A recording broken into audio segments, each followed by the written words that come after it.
हरिहंत सिद्ध सूर्य उपाध्याय साधु सर्व अर्थ के प्रकाशी मांगलिक उपकारी है। तिनको स्वरूप जान रागते भरी जो भक्ति काय को नमाए स्तुति को जारी है। धन धन दिन हिते काज सब आज भरे कर जोड़े बारे बारे वंदना हमारी है। मंगल कल्याण सुख ऐसो हम चाहते हैं। ओ मेरी ऐसी दशा जैसी तुम दारी है। ओ मेरी ऐसी दशा जैसी तुम दारी है। ओ मेरी ऐसी दशा जैसी तुम दारी है। क्षत्र चूड़ामणि नामक यह ग्रंथ और यहाँ चतुर्थ लंब के आधार पर चर्चा चल रही थी। इसमें पिछली जो चर्चा हुई जीवेंद्र कुमार की इस कहानी में जीवेंद्र कुमार द्वारा गुणमाला की रक्षा हो गई। दो कन्याएं थी, आप सबके ध्यान में होगा, एक सुरमंजरी और एक गुणमाला। इन दोनों में किसी तरह का विवाद हो गया था चूर्ण की उत्तमता को लेकर के, और फिर उसका निराकरण जीवेंद्र कुमार के द्वारा हुआ। नाराज होकर के सुरमंजरी तो चली गई और गुणमाला भी जब जाने लगी उसी समय वहाँ हाथी आ गया, और हाथी के आ जाने पर हाथी ने बहुत उपद्रव मचाया। और यह नीतिकारों ने यह बात कही कि विपत्ति के आ जाने पर अपने मित्र और परिजन उनकी सच्ची परीक्षा होती है कि कौन साथ देने वाला है। ये सब चर्चा होने के बाद जीवेंद्र कुमार ने वहाँ उपस्थित होकर के उसकी रक्षा की। मैं समझता हूँ यहाँ तक अपनी चर्चा अपनी हो चुकी थी। सज्जनों की शाश्वतता, ये चर्चा भी हम पीछे कर चुके थे। देखिए कुछ प्रसंग को यहीं से बढ़ाते हैं। पेज नंबर है 229, 229 नंबर का यह पेज है। 34 नंबर श्लोक से देखिए। यत्र क्वापि हि सन्त्येव सन्तः सार्वगुणोदयाः क्वचित् किमपि सौजन्यं नो चेत् लोकः कुतो भवेत्। नीतिकारों का यह श्लोक है। निश्चय से सबके हित के लिए ही है गुणों की उत्पत्ति, जिनमें ऐसे सज्जन पुरुष कहीं कहीं पर विद्यमान ही है। मैंने ऐसा कहना चाह रहे हैं, दुनिया में ऐसा कभी नहीं होता कि सज्जन पुरुषों का अभाव हो जाए। सज्जन तो रहेंगे ही रहेंगे, काल कैसा भी हो, परिस्थितियां जगत में कैसी भी हो, यदि 1000 दुर्जन है तो एक आध उसमें सज्जन व्यक्ति तो मिलेगा ही मिलेगा। सम्यक दृष्टि भी होंगे, सज्जन भी होंगे, ज्ञानी धर्मात्मा भी होंगे। भले ही पंचम काल चल रहा हो, सारे जगत में ये बात कही जाए कि वर्तमान में तो धर्म कहीं नहीं दिखता, फिर भी धर्म लोगों के हृदय में कहीं न कहीं, चाहे वो सामान्य करुणा भाव रूपी धर्म की बात हो, वो भी वहाँ विद्यमान रहता है। मतलब सज्जनों की सज्जनता कभी नहीं मिटती, ऐसा कहना चाह रहे हैं। यदि कहीं पर कुछ भी सज्जनता न हो तो फिर संसार ही कैसे चले। यदि सज्जनता बिल्कुल भी न हो तो संसार कैसे चलेगा। देखिए सरल अर्थ में, संसार में सभी हितकारी गुणों से युक्त सज्जन पुरुष कहीं न कहीं अवश्य होते ही हैं, क्योंकि जगत में कहीं पर कुछ भी सज्जनता न हो ऐसा होता ही नहीं है। यदि संसार में कहीं सज्जनता न रहेगी तो सज्जनों की सत्ता भी नहीं रहेगी। और सत्य जन कौन है, हमने इस श्लोक की चर्चा पहले की है हमारे शिविर और पंचकल्याणक में जाने के पहले। माने सत्य आत्मा का स्वरूप है, और सत्य की जिसे खबर है वो सत्य जन है। ऐसे जन जो सत स्वरूप आत्मा की खबर रखते हैं उन्हें सज्जन कहते हैं। आप सज्जन का अर्थ क्या समझते थे? सज्जन का अर्थ तो यही किया है आचार्यों ने। जब सदाचार की चर्चा की है तो सत स्वरूपी आत्मा से जुड़े हुए आचरण को सत आचरण कहा, सदाचार कहा। ऐसे ही सज्जन, सज्जन है साहब, ये सज्जन है। तो हमने पूछा तुम्हें सत की खबर है क्या? नहीं, सत क्या होता है? तो जिसे सत की खबर नहीं तो वो कैसा सज्जन? माने जिन्हें आत्मा की खबर है वास्तव में वे ज्ञानी धर्मात्मा पुरुष ही सज्जन कहलाते हैं। और सज्जनों का सद्भाव माने इस लोक में ज्ञानी पुरुषों का सद्भाव सदा काल रहेगा। यहाँ तक कि सम्यक दृष्टि ज्ञानी जीवों की संख्या इस लोक में मनुष्य गति की अपेक्षा से 700 करोड़ कह करके पुकारी है। हमेशा रहेंगे 700 करोड़ सम्यक दृष्टियों की संख्या है इस लोक में मनुष्य गति के। 29 अंग प्रमाण है 2.5 द्वीप में मनुष्य। अभी आप कहेंगे 700 करोड़ की कह रहे हो तो इतनी तो वर्ल्ड की पॉपुलेशन दिखाई दे रही है। ऐसा नहीं, पूरे 2.5 द्वीप में जो 29 अंक प्रमाण गर्भज मनुष्यों की संख्या है उनमें 700 करोड़ सम्यक दृष्टि है। 13 करोड़ मनुष्य गति के पंचम गुण स्थानवर्ती है। और जो सज्जनों की सज्जनता की बात कर रहे हैं, ये सज्जन तो हमारे जैन परंपरा में तिर्यंच भी सज्जन होते हैं, नारकी भी सज्जन होते हैं और देव भी सज्जन होते हैं। 2 मुनिराजों का उपदेश सुनकर उस शेर ने हिरण को फाड़कर खाना बंद किया और अपने आत्म स्वरूप के अनुभव पूर्वक सम्यक दर्शन हुआ। वो शेर सज्जन था। वो हाथी का जीव सज्जन है, वो मेंढक का जीव सज्जन है जिसके जीवन में मोक्ष मार्ग प्रकट हो गया है। तो ये कह रहे हैं लोक में सज्जन पुरुषों का सद्भाव तो हमेशा बना रहेगा। सज्जनों की सत्ता सदा ही रहती है, वो कभी भी कम नहीं होती। देखिए तो कभी कभी सज्जन हो जाता है। हाँ, तो क्या ये पर्याय है? हाँ, पर्याय अवस्था ही है ये सब। सज्जन जो है, यदि समझ लीजिए आप होनहार ही खोटी हो तो सज्जन भी दुर्जनता में बदल जाए और दुर्जन लोग ही तो सज्जन बनते हैं। वास्तव में अनादि काल से ये जीव दुर्जन ही रहा है। अनादि काल से मिथ्या दृष्टि। दुर्जन कौन है? दुर्भावना से सहित दुष्ट दुर्जन है। जिसे जगत में दूसरा इष्ट दिखाई देता है वो दुष्ट है। सच में तो मिथ्या दृष्टि ही दुष्ट है। 2 इष्ट, दुष्ट में 2 शब्द है ना, 2 इष्ट, दूसरा जिसको इष्ट लगता हो वो दुष्ट, और दूसरा जिसे इष्ट लगता है वो कौन है? वो है मिथ्या दृष्टि। तो जगत में मिथ्या दृष्टि ही दुर्जन है, जगत में मिथ्या दृष्टि ही दुष्ट है। और वो मिथ्या दृष्टि का मिथ्यात्व जब छूट गया तो वो दुष्ट और वो मिथ्या दृष्टि दुर्जन से सज्जन हो गया। अनादि काल से सभी जीव दुर्जन ही रहे हैं। आप यदि साक्षात भगवान महावीर स्वामी की भी बात करें, आदिनाथ भगवान की बात करें, तीर्थंकरों की बात करें, देवी अनादि काल से थे तो दुर्जन ही भूतकाल में। आप कहेंगे अरे क्या बात कर रहे हो, तीर्थंकरों को दुर्जन कह रहे हो? अरे भाई, तीर्थंकरों को नहीं कह रहे।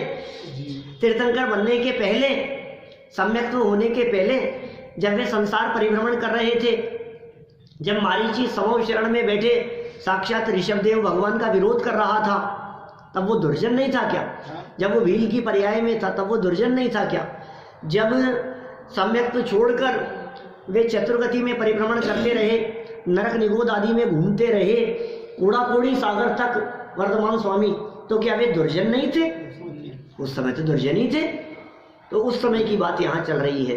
अवस्थाएं बदलती रहती है और बदलती हुई अवस्थाओं में भी मैं ध्रुव तत्व अंदर में कायम रहता हूँ। देखिए, सुख की अवस्था में सभी सहायक, ये हो गया ना, ऊपर पढ़ नहीं, विशेषार्थ नहीं पढ़ा अभी, विशेषार्थ देखें। जगत में सज्जन और सज्जनता न रहे ऐसा कभी हो ही नहीं सकता। संसार ही उसका नाम है जिसमें सज्जन और दुर्जन सभी प्रकार के लोग रहते हैं, उसका नाम है संसार। संसरण किया करते हैं। सज्जन पुरुषों की संख्या कम और दुर्जनों की संख्या अधिक होना तो संभव है, किंतु सज्जन नाम मात्र को भी न रहे यह कभी संभव नहीं। माने वो नाम मात्र को भी नहीं रहे, ये बात कभी संभव नहीं है। ऐसा ही अनादि से संसार का स्वरूप चला आ रहा है। देखिए संख्या में कम ज्यादापना होता रहता है। जैसे चतुर्थ काल में सज्जनों की संख्या ज्यादा दिखती है, तीर्थंकरों का सद्भाव जहाँ हो, वातावरण जहाँ शांति सुख शांति में दिखाई दे, वहाँ सज्जनों की संख्या अधिक। लेकिन दुर्जन न होते हो उस काल में, ऐसा नहीं है। उस काल में भी दुर्जन तो होते ही हैं, संख्या भले ही कम हो लेकिन सद्भाव तो होगा। ठीक है, अब चलो आगे चौथा काल समापन की ओर है, अवसर्पिणी काल है, पंचम काल चल रहा है। इस पंचम काल में क्या होगा कि धीरे धीरे आगे बढ़ते हुए, अभी भी शुरुआत है, धीरे धीरे दुर्जनों की दुर्जनता बढ़ती जाएगी और सज्जनों की संख्या कम होती जाएगी इस काल के प्रभाव से। लेकिन हो तो रहा है ऐसा, सज्जन तो रहेंगे, संख्या कम हो यह अलग मैटर है। देखिए सज्जन पुरुषों की संख्या कम और दुर्जनों की संख्या अधिक होना तो संभव है, किंतु सज्जन नाम मात्र को भी न रहे यह कभी संभव नहीं। ऐसा ही अनादि से संसार का स्वरूप चला आ रहा है। अब सुख की अवस्था में सभी सहायक हैं, यह बात यहाँ आगे कहते हैं। परिवारोप्यथायासीदहं पूर्विकया स्वयं स्वास्थ्य दृष्ट पूर्वाश्य कल्पयन्त्येव बन्धुताम्। इसके अनंतर परिवार के मनुष्य भी अपने आप ही मैं पहले आया ऐसा कहते हुए आए। क्या क्या क्या कह रहे हैं ये? परिवार के मनुष्य भी मैं पहले आया ऐसा कहते हुए आए। निश्चय से सुख में पूर्व में नहीं देखे हुए पुरुष भी बंधु बन जाते हैं। इस सुख की अवस्था में शायद पीछे दुर्जनों की बात कही थी, अब ये कह रहे हैं यदि आपके अनुकूल अवस्था है, आपको कोई लाभ दिखाई दे रहा है, जैसे मिठास दिखती है ना, धन वैभव संपत्ति आपके पास में विशेष है, तो सहज ही परिवार जनों में मैं पहले आया ऐसी होड़ मची दिखाई देती है। जैसे मानो परिवार और आस पड़ोस के सभी लोग उनके लिए सज्जन बन गए हों, हितैषी बनते हुए प्रतीत दिखाई देते हैं। अरे हम तो आप तो कहो, आप तो आपके लिए सब आपके खास हैं हम तो। ये प्रवृत्ति कब दिखती है? सुख की अवस्था में, जब पुण्य का उदय होता है। सुख की अवस्था माने बाह्य अनुकूलताएं, पुण्य के उदय से, जब पुण्य के उदय से बाह्य अनुकूलताएं दिखाई देती है तो सब सहयोगी हो जाते हैं। पुण्य में सब सहयोगी हैं और पाप कर्म के उदय में सभी दूर भाग जाते हैं। पहले पाप के उदय में दूर भागने की बात कही थी, जब गुणमाला के ऊपर उपद्रव करता हुआ हाथी आ गया। मेले में वसंत उत्सव चल रहा था और वसंत उत्सव में हाथी ने उपद्रव करना शुरू कर दिया। उस उपद्रव के काल में जैसे ही संकट आ गया गुणमाला के ऊपर, अब उसी के ऊपर आ रहा है हाथी, तो तुरंत ही आसपास में जो उसके नौकर चाकर थे, मित्र थे, सहेलियां थी, सब छोड़ के भाग गए। तो सब भाग गए। तो उस प्रसंग के माध्यम से यहाँ आचार्य वादीप सिंह सूरी ने कहा कि देखो, पाप की परिस्थिति, प्रतिकूल परिस्थिति आ जाने पर कोई सहायक नहीं होता। और आप कह रहे हैं कि जब आपकी सुख रूप परिस्थितियां होती है तो सभी सहायक दिखाई देते हैं। माने मित्र अरि हो जाए जगत में अशुभ उदय के आने से, और सभी सहायक हुए जगत में पुण्य उदय के आने से। इस जगत में पुण्य का उदय, वास्तव में कोई मित्र नहीं, कोई शत्रु नहीं है, आपका उदय बदल गया है। सामने वाला व्यक्ति क्या करे? हमें लगता है ये बेकार है, ये व्यक्ति अच्छा नहीं है, इसने मेरे साथ ऐसा कर दिया। अरे उसने नहीं किया, उदय तेरा खराब है। तेरे पाप कर्म का उदय होता है तो वो शत्रु बन करके सामने आता है, तेरे पुण्य का उदय होता है तो वो मित्र बन करके सामने आता है। सामने वाला मित्र और शत्रु नहीं होता। परिस्थितियां अनुकूल और प्रतिकूल नहीं होती, ये अनुकूल और प्रतिकूल तेरे उदय के हिसाब से दिखाई देती है। बाहर में बादल छा जाए आसमान पर, बोलो, अनुकूल है या प्रतिकूल है? क्या आपके पुण्य का उदय हो तो आपको अनुकूल दिखे और पाप का उदय हो तो प्रतिकूल दिखे? संयोग अच्छे बुरे नहीं होते। यहाँ सुख की परिस्थिति का चित्रण कर दिया इन्होंने। देखो कैसी परिस्थिति बनी है। क्या कह रहे हैं, परिवार के मनुष्य भी, परिवारजन भी जो छोड़ भागे थे ना, वो भी अपने आप ही, किसी ने बुलाया नहीं है उनको, नहीं बुलाए तो भी अपने आप ही मैं पहले आया ऐसा कहते हुए आए। नीतिकार कुछ कहना चाहते हैं इसके माध्यम से। निश्चय से सुख में पूर्व में नहीं देखे हुए पुरुष भी बंधु बन जाते हैं।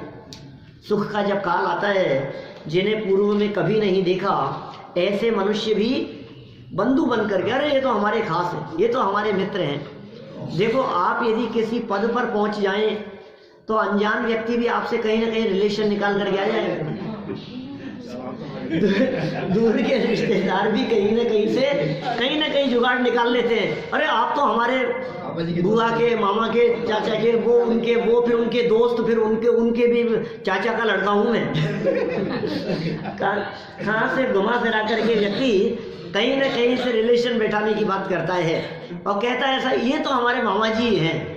कि हमने तो सुना तुम्हारे मम्मी के कोई भाई नहीं थे। कि नहीं वो दूर के नहीं, वो तो सब अपने ही हैं। क्या अशोक गहलोत है ना, ये तो हमारे बहुत खास हैं। और फोटो दिखाएगा कभी उनके साथ में खिंचाई हुई, अरे उनके साथ में हजारों लोग फोटो रोज खिंचाते हैं, रोजाना। और तेरी फोटो उनके साथ में होने से वो कोई तेरे परिचित नहीं हो गए क्या? वो पहचानते भी नहीं, किसको पहचानते हैं मतलब। लेकिन जब सुख रूप अनुकूल परिस्थितियां होती है तो जगत में सभी सहायक जैसे और हितैषी बनते हुए बंधु बन करके आ जाते हैं, परिवार वाले बन करके आ जाते हैं। और जब हमारे ऊपर संकट आता है तो अच्छे अच्छे रिश्तेदार, परिवार वाले लोग भी ये कह करके दूर हट जाते हैं कि नहीं हमारे क्या, हम तो वो अलग है, वो तो अपने खुद निपटेंगे, हम क्या करें। माँ बाप ही नहीं पूछते बच्चे को, बच्चे नहीं पूछते माँ बाप के। माँ बाप का तो राग बच्चों के प्रति विशेष होता ही है, वो भी मोह की ही महिमा है सच में। तो देखिए नीतिकार क्या कहना चाहते हैं, सरल अर्थ और विशेषार्थ में इस बात को थोड़ा सा और आगे खोलते हैं। तीनों के उदय एक साथ बदले, हाँ, माला का भी और जीवनधर का भी और हाथी का भी। हाँ, सबके देखो पुण्य पाप कर्म का उदय भी बदल रहा है और बंधन भी प्रति समय हो रहा है। प्रति समय पूर्वकृत बंधन का उदय आ रहा है और प्रति समय नवीन नवीन परिणामों से नया नया कर्म का बंधन भी होता रहता है। ऐसा ही स्वरूप है। देखिए सरलार्थ में, हाथी से उत्पन्न आपत्ति का परिहार होते ही, जैसे हाथी से आपत्ति हो गई थी उसका परिहार होते ही गुणमाला के कुटुंबी जन गुणमाला के पास आकर कहने लगे, मैं पहले आया हूँ। पहले न देखे हुए अपरिचित मनुष्य भी सुख के समय में मित्रता और रिश्तेदारी जताने लगते हैं। देखो घटना क्या घटी थी पता है ना सबको, अभी बताया मैंने। तो हाथी ने उपद्रव किया और सब भाग गए। जब हाथी उपद्रव कर रहा था और सब भाग गए तो पीछे से आकर जीवनधर ने हाथी का दांत पकड़ा और हाथी का मुंह घुमा दिया, तो हाथी दूर चला गया, उसकी दिशा बदल दी। हाथी की दिशा बदली, गुणमाला की रक्षा हो गई। तो जो दूर भागे थे ना मित्र वगैरह, वो सब आ गए। मैं तो आ ही रहा था, पहले मैं ही आ रहा था तुम्हें बचाने के लिए। मैं पहले आया हूँ। देखो मैंने, हम तो आपके ही लिए, वो तो एकदम इधर घूमे, मतलब आ ही रहे थे आपके लिए, बचाने के लिए। माने इस तरह रिश्तेदारी जताने लगते हैं। देखिए विशेषार्थ में, स्वार्थी जनों की अनादि की यह स्वाभाविक प्रवृत्ति रही है कि धन, जन और सुख से परिपूर्ण होने की दशा में जिनके कभी दर्शन ही नहीं हुए हों, वे भी स्वयं आकर अपनी मैत्री और निकट संबंधी होने का प्रदर्शन करने लगते हैं। देखो भाई, पाप कर्म का उदय आया सीता के, तो रावण उठा करके ले गया रावण। अब मेरा ये पूछना है कि जब अग्नि परीक्षा हुई तो वो देवलोग आ गए? पहले कहाँ चले गए थे? वो देवलोग जो अग्नि परीक्षा के समय पुष्प वृष्टि करने के लिए आ गए थे, वे देवलोग जब रावण उठा करके ले जा रहा था उस समय कहाँ चले गए थे ये बताइए? उदय खराब था, वो क्या करे? आप सोचिए, ऋषभ देव स्वामी हैं, गर्भ कल्याणक मनाने के लिए स्वर्ग से देव आए, जन्म कल्याणक मनाने के लिए स्वर्ग से देव आए, ऐरावत हाथी पर बिठा करके ले गए, सुमेरु पर्वत पर ले जाकर के 1008 कलशों से जन्माभिषेक किया, भोजन की व्यवस्था स्वर्ग से हो रही है, कपड़ों की व्यवस्था स्वर्ग से हो रही है, देव लोग साथ में खेलने वाले आसपास में दिखाई दे रहे हैं, ऋषभ देव के साथ में आ जाओ। फिर क्या हुआ? दीक्षा का प्रसंग आया तो पालकी लेकर के आ गए, दीक्षा कल्याणक मनाने के लिए आ गए। अब दीक्षा कल्याणक मनाया और ऋषभ देव स्वामी दीक्षा ले लिए, तो अब वो उनके जब आहार चर्या के लिए निकल रहे हैं 6 महीने बाद, तो देवलोग कहाँ चले गए? अब कहाँ चले गए? और ये पूरे जीवन भर, मैं कह रहा हूं 83 लाख पूर्व की आयु तक देवों ने एक क्षण के लिए भी ऋषभ देव स्वामी से ध्यान नहीं हटाया। 83 लाख पूर्व की आयु तक क्षण मात्र के लिए भी ध्यान नहीं हटा उनका, बिल्कुल उपयोग केंद्रित था। गर्भ में आने के 6 महीने पहले से रत्न वर्षा शुरू हुई, गर्भ में आने के 6 महीने पहले से सारे वातावरण, नगरी की रचना करना, अनुकूलताएं करना, ये सब काम चल रहा था स्वर्ग के देवों के माध्यम से। और फिर जन्म से लेकर हर कदम कदम पर 56 कुमारियों को भेजना, 8 कुमारियों को भेजना, सारी उनकी व्यवस्थाएं करना कदम कदम पर, और यहाँ तक कि नाच गान की व्यवस्थाएं, स्वर्ग के देव और नीलांजना नृत्य, कब तक? 83 लाख पूर्व तक एक क्षण के लिए भी जिनको न छोड़ा हो, आज दीक्षा लेकर के वे क्या चले गए कि स्वर्ग में जाकर के देव भी हो गए। और सोचो, ऋषभ देव स्वामी की छोड़ो, भगवान महावीर स्वामी के साथ तो और कैसी परिस्थिति बनी। ऋषभ देव स्वामी की परिस्थिति में तो हमें लगता है देव लोग क्या कर सकते थे कि सब आहार के लिए किसी को सचेत करते, जागृत करते, किसी को बताते। जो आकाशवाणी दीक्षा लेते समय हुई थी, 4000 राजाओं ने दीक्षा ली थी ना साथ में, और सब भ्रष्ट हो गए थे। जब 4000 राजा साथ में दीक्षा लेकर, ऋषभ देव स्वामी के साथ में 4000 ने दीक्षा ली थी सब, ऋषभ देव तो ध्यान मग्न बैठ गए, ध्यान अवस्था में। अब वो मौन हो गए, कुछ बोल नहीं रहे, आंखें नहीं खोली, पद्मासन बैठे हुए हैं। तो जितने 4000 थे आसपास वाले, वो सब थोड़ी थोड़ी देर में सच्चे मुनि तो बन नहीं पाए थे। सच्चा मुनि बना तो अंदर से होता है, अंदर से तो था नहीं, बाहर से कपड़े उतारे थे। फिर क्या हुआ? थोड़ी थोड़ी देर में आंख खोल करके देखे ये क्या कर रहे हैं। अभी भी बैठे, अपन बैठ जाओ थोड़ी देर, फिर थोड़ी देर बाद में ये तो अभी भी बैठे। बार बार में उनकी तरफ देखे, ऋषभ देव स्वामी की तरफ। एक दिन हो गया, अब पेट में भूख लग रही है, अब क्या करे, वो तो उठे नहीं। 1 दिन हो गया, 2 दिन हो गए, 4 दिन हो गए, 15 दिन हो गए, ये कब तक भूखे रहेंगे? खाना पीना शुरू कर दिया, कंदमूल आदि खाना शुरू कर दिया, जंगल के पेड़ जो मिला कुछ भी करना शुरू कर दिया, यद्वा तद्वा आचरण। स्वर्ग से देव आ गए, अभी वापस आ गए। आकाशवाणी हुई, जिन वेश दिगंबर मुद्रा धारण करके ये ऐसा नैतिक आचरण करना योग्य नहीं है, या तो कपड़े पहनो यदि तुम्हें जो कुछ भी करना हो, और या फिर ध्यान अवस्था में बैठो जैसे सच्चे मुनिराज होते हैं, उस स्वरूप को समझो। सबने कपड़े पहन लिए, सब भ्रष्ट हो गए, सबके सब, पूरे के पूरे 4000। मैं ये कह रहा हूं, जब ऐसे प्रसंग में भी देव आ गए कहने के लिए, आकाशवाणी हो गई सबको संबोधन करने के लिए, तो जब वे आहार चर्या के लिए ऋषभ देव स्वामी निकले, तो चूंकि तीसरा काल था, भोगभूमि के समापन का काल था, अब देवों ने आकाशवाणी करके ये जगत के जीवों को क्यों नहीं बतलाया कि आहार दान की विधि क्या होती है? कोई नहीं जानता था ना। इस काल के, इस युग के सबसे पहले दिगंबर संत थे ऋषभ देव स्वामी, जानते हैं? ऋषभ देव स्वामी जो है ये पहले दिगंबर संत थे, उनके पहले कोई दिगंबर मुनि नहीं था, सबसे पहले दिगंबर मुनि।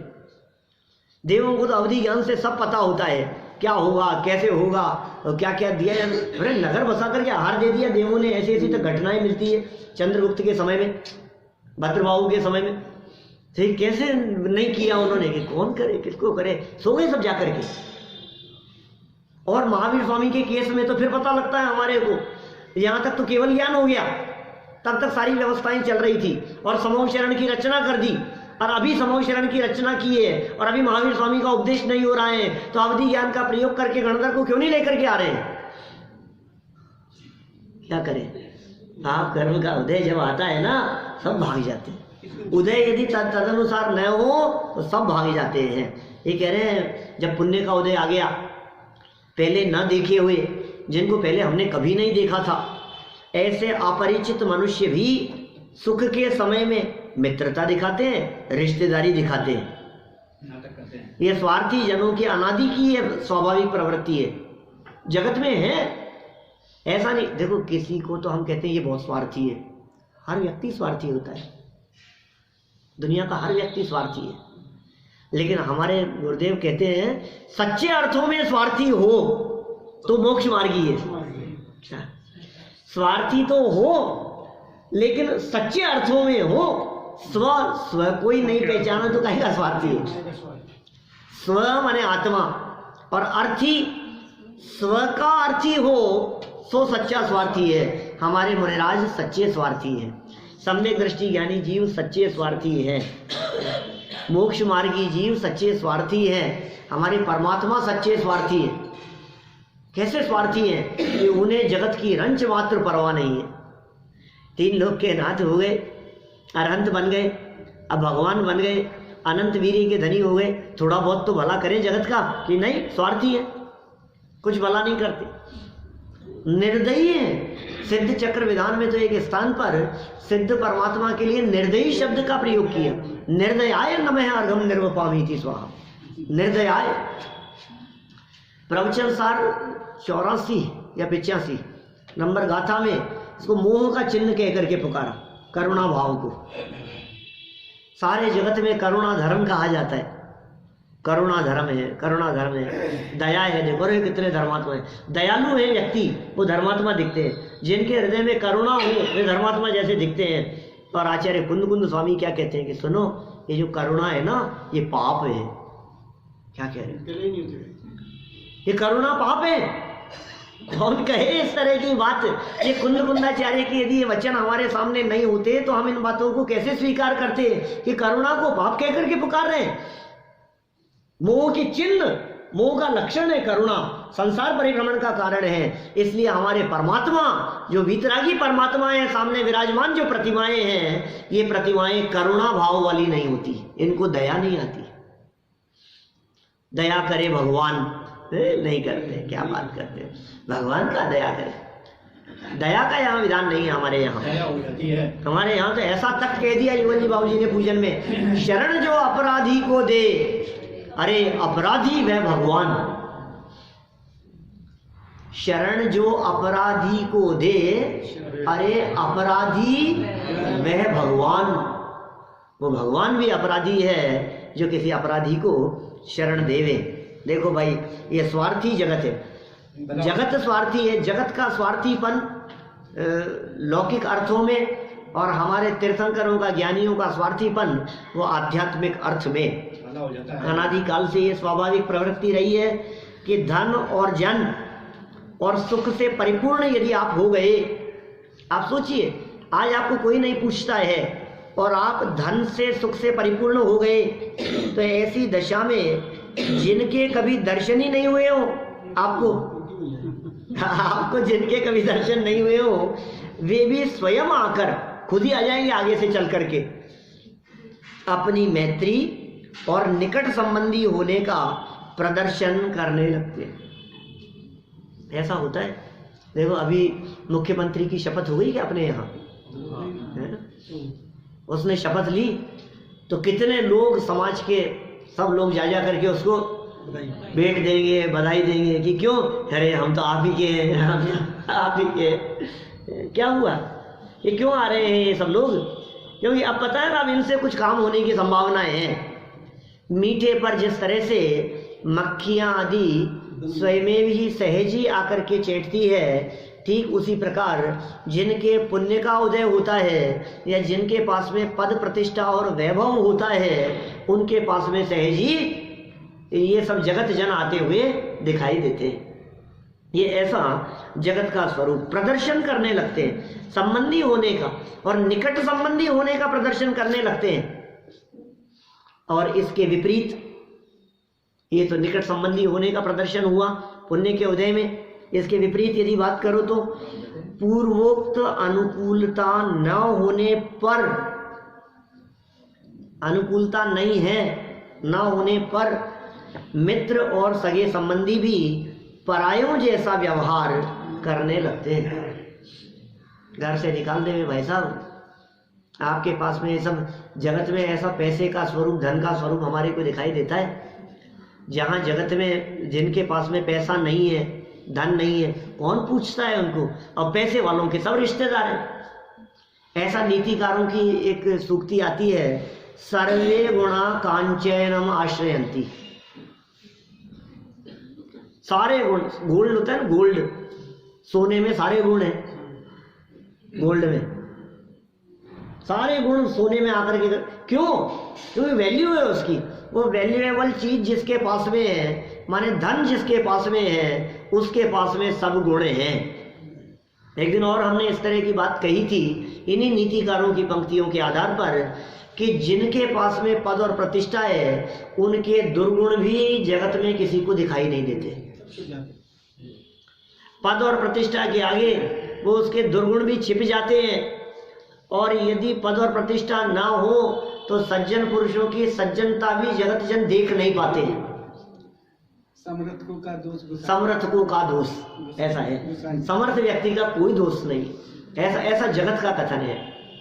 देखिए विपरीत पूर्वोक्त अनुकूलता न होने पर मित्र और सगे संबंधी भी परायों जैसा व्यवहार करने लगते हैं। ये परायों जैसा व्यवहार होता है वहां। उसी प्रकार हाथी की आपत्ति आने पर रक्षक और परिवारजन गुणवाला को अकेला छोड़कर भाग गए थे और आपत्ति दूर होते ही सहानुभूति प्रकट करने के लिए पास आने लगे हैं। परस्पर परिचय से ही प्रेम की उत्पत्ति। देखिए आगे, अन्योन्य दर्शनादासीत् कामः कन्याकुमारयोः दुःखस्यानन्तरं सौख्यं ततो दुःखं हि देहिनाम्। क्या कह रहे हैं? एक दूसरे को परस्पर देखने से कन्या गुणवाला और जीवनधर कुमार में प्रीति उत्पन्न हुई। निश्चय से मनुष्यों के दुख के पश्चात सुख और सुख के पश्चात दुख होता है। ये संसार का स्वरूप है, ये संसार का चक्र है। कोई व्यक्ति संसार अवस्था में रहते हुए परमानेंट सुखी हो ऐसा नहीं हो सकता। कोई व्यक्ति संसार अवस्था में रहते हुए परमानेंट दुखी हो ऐसा नहीं हो सकता। जगत में ऐसा कोई व्यक्ति नहीं दिखाई देगा जिसके जीवन में सदा काल अनुकूलता ही बनी रहे, ऐसा कभी नहीं होता। ये संसार का स्वरूप है। देखो भाई, प्रत्येक वस्तु में 6 सामान्य गुण हुआ करते हैं। आत्मा भी एक वस्तु है, पदार्थ है। हम भी जगत के पदार्थों में से एक पदार्थ हैं और 6 सामान्य गुणों में एक पदार्थ है, एक गुण है विशेष जिसे द्रव्यत्व गुण कह करके पुकारा जाता है। वो द्रव्यत्व नाम का गुण वो क्या काम करता है? द्रव्यत्व गुण निरंतर अवस्थाओं को बदलता रहता है। क्या आर्यव? द्रव्यत्व गुण जिसे कहते हैं जिस शक्ति के कारण द्रव्य की अवस्थाएं निरंतर बदलती रहे उसे द्रव्यत्व गुण कहते हैं। अवस्था निरंतर बदलती रहे। अरे साहब, वो व्यक्ति ही क्या जो बदल जाए, हम कह रहे हैं वो वस्तु ही क्या जो ना बदले। हर वस्तु निरंतर बदल रही है। परिणमन वस्तु का स्वरूप है, नया से पुराना होना, पुराने से नया होना। नित्यता भी यदि वस्तु का स्वरूप है तो अनित्यता भी वस्तु का स्वरूप है। सोचो ये बदलना कितना इंपॉर्टेंट है, कितना महत्वपूर्ण है। यदि ये द्रव्यत्व नाम का गुण न होता, यदि ये परिवर्तन वस्तु में न हुआ होता या न होने की योग्यता होती तो क्या होता? जहाँ का जहीं रह जाता। ये मिथ्या दृष्टि सम्यक दर्शन कैसे प्राप्त करता? ये दुखी जीव सुखी कैसे होता? ये संसार अवस्था से मुक्ति की प्राप्ति कैसे होती? ये बतलाओ। ये जो अवस्था बदल करके संसार छूट जाए और मोक्ष की प्राप्ति हो जाए, ये अवस्था बदल रही है, तो ये अवस्था का बदलना हमारे हित में है। तो बताओ, बदलना अच्छा लगता है या नहीं बदलना अच्छा लगता है? भाई, वस्तु के दो पार्ट हैं, महत्वपूर्ण पार्ट। एक पार्ट वो द्रव्य वाला पार्ट है, उसे द्रव्य पक्ष कहते हैं, वो कभी नहीं बदलता। वस्तु का एक दूसरा पार्ट है जिस पार्ट को पर्याय पक्ष कहते हैं। उस पर्याय वाले पक्ष का काम निरंतर बदलना है।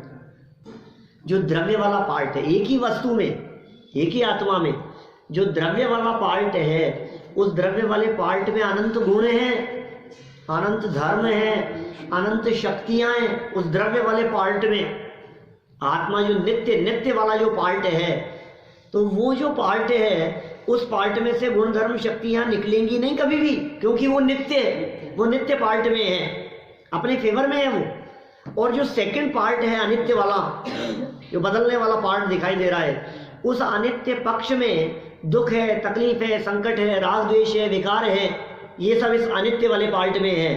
तो सुनो, ये अनित्य पार्ट निरंतर बदलता रहेगा और नित्य पार्ट कभी भी नहीं बदलेगा।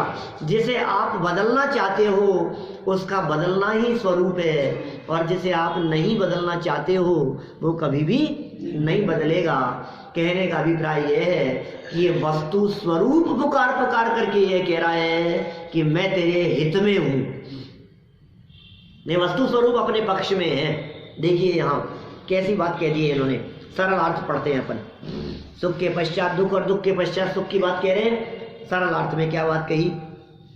जीवंतर कुमार द्वारा गुणमाला की हाथी से रक्षा किए जाने पर दोनों ने एक दूसरे को परस्पर निकट से देखा, परिचय हुआ और प्रेम उत्पन्न हो गया। परिणाम स्वरूप काम विकार भी उत्पन्न हो गया।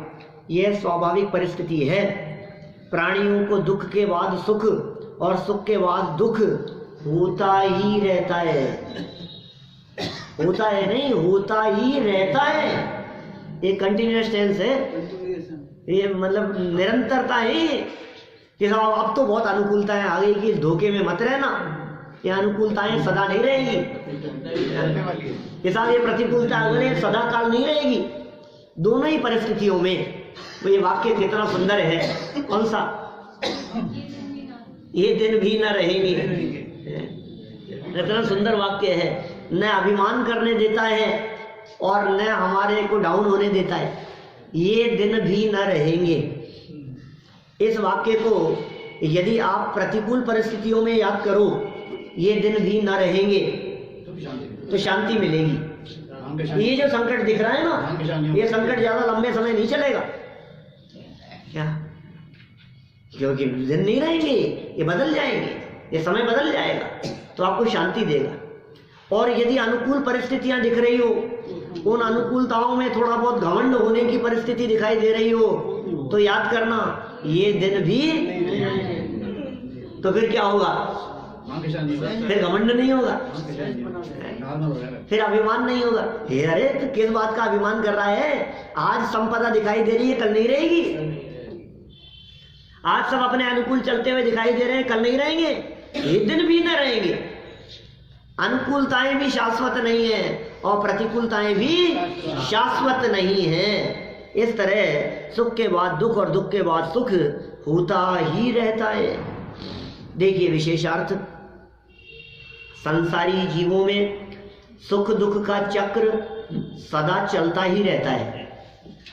संसारी जीव में सुख का चक्र और दुख का दोनों मिलकर के पूरा चक्र है, ये चलता ही रहता है। पर्याय का स्वभाव तो पलटना है। कोई भी एक पर्याय अखंड रहे ये तो संभव ही नहीं है। एक पर्याय अखंड रहे ये कैसे संभव है? एक ही पर्याय रहे, फिर वो पर्याय कौन कहेगा उसको? फिर तो वो द्रव्य हो गई। जो अखंड हो जाए फिर वो पर्याय कहाँ है? फिर तो वो द्रव्य हो जाएगी। इसलिए द्रव्य कभी बदलता नहीं और पर्याय कभी बदले बिना रहती नहीं। जो बदले नहीं वो पर्याय नहीं, और जो बदल जाए वो द्रव्य नहीं। क्या द्रव्य कभी नहीं बदलता और पर्याय निरंतर बदलती रहती है। कोई भी एक पर्याय अखंड रहे, यहाँ तक कि सिद्ध अवस्था में भी पर्याय अवस्था निरंतर बदल रही है। उत्पाद व्यय से संयुक्त है सिद्ध भगवान भी।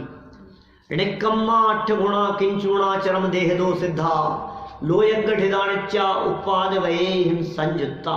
उत्पाद व्यय संयुक्ता सिद्ध परमात्मा उत्पाद व्यय वाले अवस्था निरंतर बदलती रहती है, परमानेंट नहीं रहेगी, शाश्वत नहीं रहेगी। अनुकूलताएं और प्रतिकूलताएं एक ऐसा स्वरूप है। पर्याय का स्वभाव तो पलटना है, पर्याय का स्वरूप जो है वो तो निरंतर बदलना है, लेकिन बदलते हुए भी वो कभी अखंड हो जाए ऐसा नहीं होगा। कोई भी एक पर्याय अखंड रहे यह तो संभव नहीं है। चलिए पूरा करते हैं प्रकरण को। गुणमाला को पहले हाथी के निमित्त से दुख हुआ, पहले तो दुख हो गया, और फिर हाथी की आपत्ति का परिहार होते ही सुख हुआ। क्षण क्षण में नहीं बदल जाती है ऐसी स्थिति।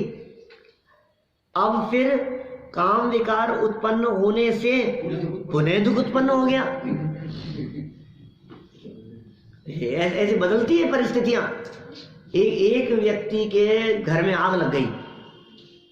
अब घर में आग लग गई तो बहुत ज्यादा परेशान होकर घर से बाहर निकला। वो सब चिल्ला रहा है, रो रहा है, परेशान हो रहा है। इतनी देर में उसका बेटा आया। उसने बेटे को फोन किया कि बेटा घर में आग लग गई, बहुत परेशान हो गए हैं अपन, तो भीड़ लगी है चारों तरफ। तो बेटे ने तुरंत कहा कि अरे पिताजी चिंता मत करो, ये तो अपन ने कल ही बेच दिया था। अब वही मकान सामने चलता हुआ दिखाई दे रहा है, वही आग लग रही है। अब बतलाओ कितना दुख रहा। अब नहीं है दुख बिल्कुल भी। अभी जो रो रहा था एकदम आप जितना हो तो हो, कोई दुख नहीं है। अब शांति दिखाई दे रही है, अब प्रसन्न दिखाई दे रहा है। बुझाने का काम कर रहा है, जो भी कर रहा होगा, लेकिन प्रसन्न है। और 2 मिनट बाद में ही फिर दोबारा फोन आया कि पिताजी बेच तो दिया था लेकिन वो रजिस्ट्री नहीं हुई थी अभी बिका नहीं। अब क्या होगा? वापस दुखी होना चालू हो गया। अब थोड़ी ना होगी। अब तो ये ऐसे सुख के बाद में दुख और दुख के बाद में सुख, ये परिस्थितियां बदलती रहती है। पर्याय का स्वरूप है। नित्य बदलते रहना ये पर्याय का स्वरूप है। लेकिन नित्य बदलते हुए में भी जिनकी दृष्टि कभी ना बदलने वाले पर हो, वे शांत रहते हैं, शांत बने रहते हैं। कबीरदास जी की 2 पंक्तियां आती है, बड़ी सुंदर पंक्तियां हैं अनित्यता और क्षणभंगुरता का स्वरूप बतलाने के लिए। चलती चक्की देख कर दे कबीरा रोए, 2 पाटन के बीच में साबुत बचाने कोए। अतुल भाई, चक्की चलती है, चलती चक्की देख कर देख बीता कबीरा रोए। तो क्यों कि 2 पाटन के, एक पाटा नीचे स्थिर रहने वाला और एक ऊपर। ये द्रव्य भी तो ऐसा ही है ना, चक्की के जैसा। एक स्थिर वाला पार्ट है और दूसरा ऊपर घूमने वाला पार्ट है। घूमने वाला पार्ट पर्याय है, नहीं घूमने वाला पार्ट द्रव्य है। तो इस चक्की को चलते हुए देखकर कबीर रोने लगा, आंख से आंसू बहने लगे। क्या कि 2 पाटन के बीच में साबुत बचाने कोई। और फिर क्या हुआ? ये तो कबीर की घटना है, कबीर की पंक्तियां हैं। और एक कमाल जो है वो देखता है, वो क्या कहता है? चलती चक्की देख कर दिया कमाल हंसाए, अरे कीली के संग जो रहे उसको कौन पिसाए। क्या बीच में कील है एक, जिसके चक्की घूम रही है, और जो कील के जो वो ध्रुव है, वो जो कील है, जिन गेहूं के दानों ने उस कील का अवलंबन ले लिया उसको कौन पिसाए? वो नहीं पिसेगी। ऐसे ही भाई एक ध्रुव तत्व इस देह देवालय में, वो परमानेंट नित्य तत्व मौजूद है, जिसने उसका अवलंबन नहीं लिया वो तो उत्पाद में स्वरूप पर्यायों में निरंतर पिसते रहते हैं। और जिसने अपने उस ध्रुव कील का, त्रिकाली ध्रुव का जिसने अवलंबन लिया, ये इन पर्यायों की उठापटक में उलझते नहीं है। पाप के उदय से प्रतिकूलता हो या पुण्य के उदय से अनुकूलता हो, दोनों ही परिस्थितियों में ज्ञानी जीव तो ज्ञान में भीजते हैं, अपने अतीन्द्रिय आनंद रस का रसास्वादन करते हैं। न पाप में सीजते हैं न पुण्य में रीझते हैं, ज्ञानी तो सदा ही ज्ञान में रीझते हैं। तो इस तरह पर्यायों से दृष्टि हटाकर यदि हमारी दृष्टि अपने स्वभाव पर होगी तो बाह्य अनुकूल प्रतिकूल परिस्थितियों से ऊपर उठकर जीवन में मोक्ष मार्ग प्रकट होगा। हम सभी के जीवन में मोक्ष मार्ग प्रकट हो, इसी भावना से बात को यही विराम।